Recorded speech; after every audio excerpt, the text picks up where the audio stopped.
నమస్కారం sir. Sir వాలంటీర్లకు మరో షాక్ తగిలింది సార్. వాట్సాప్ గ్రూపులు ఉంటాయి కదా సార్, వాటన్నిటిలో కూడా వాలంటీర్లను తీసేయాలని చెప్పేసి కలెక్టర్లకు ఆదేశాలు జారీ చేశారు. మరి అంటే ఇది దేనికి సంకేతం అనుకోవచ్చు? ఎందుకు వాలంటీర్ల విషయంలో ఇంకా గందరగోళం కంటిన్యూ అవుతూనే వస్తుంది? మామూలే అంటే కొద్దిగా డబ్బులు ఎక్కువయ్యే ప్రతి పథకాన్ని చంద్రబాబు ఆపడం, పోస్ట్పోన్ చేయడం లేదా డైల్యూట్ చేయడం, ఈ 3 రకాల మార్గాల్లో ఎంచుకుంటున్నాడు. ఆయనకి తెలుగుదేశం వర్గాల నుంచి, మేధా వర్గాల నుంచి కూడా సపోర్ట్ ఉంది. ఎందుకంటే ముందు నుంచి కూడా ఈ వర్గాలన్నీ కూడా సంక్షేమ పథకాలకి వ్యతిరేకం. సంక్షేమ పథకాలు వల్ల పేదలు సోమరులు అయిపోతారని, లేకపోతే మేము ట్యాక్స్ కట్టుంటే వాళ్ళకి ఇవ్వడం ఏంటని, ఎవరికి కూడా ఉచితంగా ఏది ఇవ్వకూడదని, ఇలా రకరకాలుగా సంక్షేమ పథకాలపైన వ్యతిరేకత ఉంది. అయితే చంద్రబాబు విధులైన పరిస్థితుల్లో హామీలు ఇవ్వాల్సి వచ్చింది. హామీలు ఇచ్చాడు, జనం కూడా నమ్మారు, మంచి మెజార్టీతో గెలిపించారు. ఇప్పుడు చంద్రబాబు ముందున్న కర్తవ్యం ఏంటంటే జగన్లాగా అప్పులు చేసి తన హామీల్ని నెరవేర్చుకోవాలా, లేదు గతంలో లాగే 2014లో కూడా అలాగే చేశాడు. కాబట్టి నేను అప్పులు చేయను, హామీలు కూడా నెరవేర్చను. అట్ ద సేమ్ టైం తక్కువ డబ్బులు అయ్యే హామీలు అంటే మన అన్న క్యాంటీన్ ఇట్లాంటివి, అట్లాగే పెన్షన్స్కి తక్కువ డబ్బులేం కాదు కానీ, బట్ అది ఇవ్వకపోతే మరీ వ్యతిరేకత వస్తుంది ముసలోళ్ళకని అందులో కూడా దాదాపు 70,000 పెన్షన్లని తగ్గించారు. దాన్ని కూడా సపోర్ట్ చేస్తూ గతంలో అనర్హులకి ఇస్తున్నారు, అవన్నీ మేము తగ్గించామని చెప్తున్నారు. మెల్లమెల్లగా అది కూడా నాకు తెలిసి బాగా తగ్గిపోతాయి. సో అలాగా ఒక మెథడ్ ప్రకారం వెళ్తున్నాడు. అందుకని బడ్జెట్ కూడా మనం చూస్తే రెగ్యులర్ బడ్జెట్ కాకుండా ఓట్ ఆన్ అకౌంట్ బడ్జెట్ ఇంకొక 4 నెలల పాటు ఖచ్చితంగా పథకాలు అమలైతే ఉండదు. అందుకని చంద్రబాబు కూడా పదే పదే పీపుల్ని ప్రిపేర్ చేస్తున్నారు. ఖజానా ఖాళీగా ఉంది, నాకు ఇవ్వాలని ఉంది కానీ నేను ఇవ్వలేను, మీరు కూడా ఆలోచించండి అన్న పద్ధతిలో ప్రిపరేషన్ జరుగుతుంది. అంటే జనాల మైండ్ సెట్ని మెల్లగా మీకు పథకాలు రావు, దానికి రెడీగండి అనేది ప్రిపేర్ చేయడం అనేది మనకు కనబడుతుంది. వాలంటీర్ల విషయంలో కూడా ముందు నుంచి కూడా మనం గమనిస్తే చంద్రబాబు కానీ పవన్ కళ్యాణ్ కానీ వాలంటీర్ వ్యవస్థ పట్ల వ్యతిరేకత ఉంది. ఎందుకంటే అప్పట్లో వాలంటీర్లు జగన్కి బలం అనేది అందరూ అనుకున్నారు. నిజానికి అది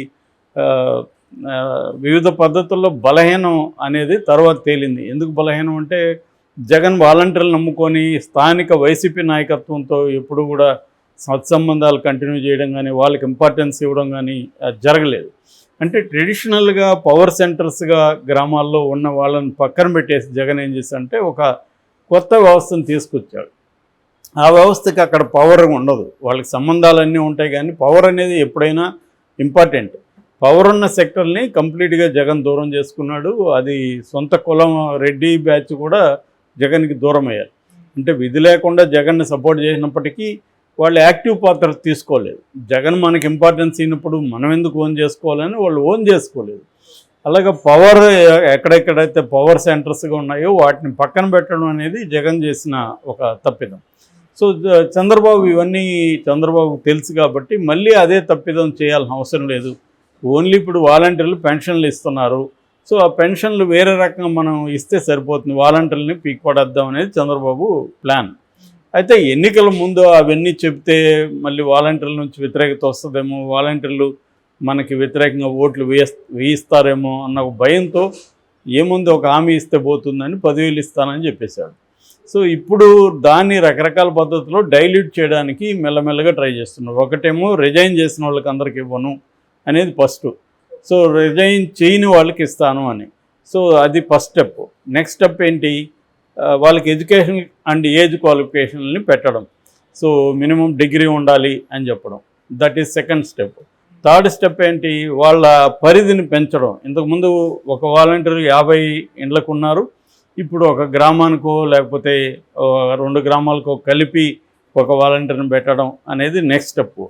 దాని తర్వాత ఏం చేస్తున్నారంటే మేము స్కిల్స్ వాళ్ళకి సెట్ చేసి ఇస్తాము, ఇంకా ఎక్కువ జీతం వస్తుంది అని చెప్పడం నెక్స్ట్ స్టెప్. దాని తర్వాత ఇప్పుడు రీసెంట్గా నిన్న ఒక సర్క్యులర్ రిలీజ్ చేశారు కలెక్టర్లకి. అందులో ఏముందంటే వాలంటీర్లకు సంబంధించిన గ్రూప్స్, ఇంతకుముందు ఏంటంటే ప్రతి వాలంటీర్లు తన క్లస్టర్ పరిధిలో ఉన్న ప్రజలతో నిరంతరం పథకాలకు సంబంధించి కానీ ఇతరత్ర కాంటాక్ట్లో ఉండడానికి వాట్సాప్ అండ్ టెలిగ్రామ్ గ్రూప్స్ని ఫామ్ చేసుకున్నారు. సో ఇప్పుడు ఆ గ్రూప్స్లో నుంచి ఆ గ్రూప్స్నే కంప్లీట్గా డిస్మాంటిల్ చేయాలి, తొలగించేయాలి. అట్లాగే ఆ గ్రూప్లో ప్రజలు ఉంటే కూడా వాళ్ళని అక్కడ నుంచి విత్డ్రా కమ్మనాలి. సో అనేది అంటే గ్రూప్స్ నుంచి లీవ్ ఆప్షన్ ఉంటుంది కాబట్టి లీవ్ అయిపోవాలి. సో ఇది ఇప్పుడు ఆదేశాలు జారీ చేశారు. అది కూడా ఈవినింగ్ అంతా రేపు 5 గంటలకు అంతా కూడా ఈ పని కంప్లీట్ చేసి రిపోర్టు ఇవ్వాలని కూడా ఆగమేఘాల మీద చేశారు.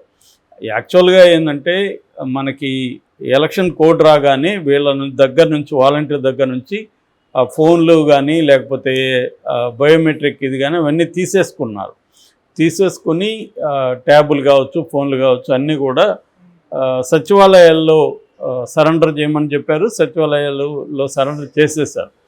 అయినప్పటికీ కూడా ఇప్పుడు ఏమన్నా గ్రూప్స్ వీళ్ళు మెయింటైన్ చేస్తున్నారేమో, అది బ్రేక్ చేయాలి. ఎందుకంటే ప్రజల నుంచి గతంలో వాలంటీర్లను దూరం చేయాలి కంప్లీట్గా అనే ఒక ఉద్దేశం కనబడుతుంది.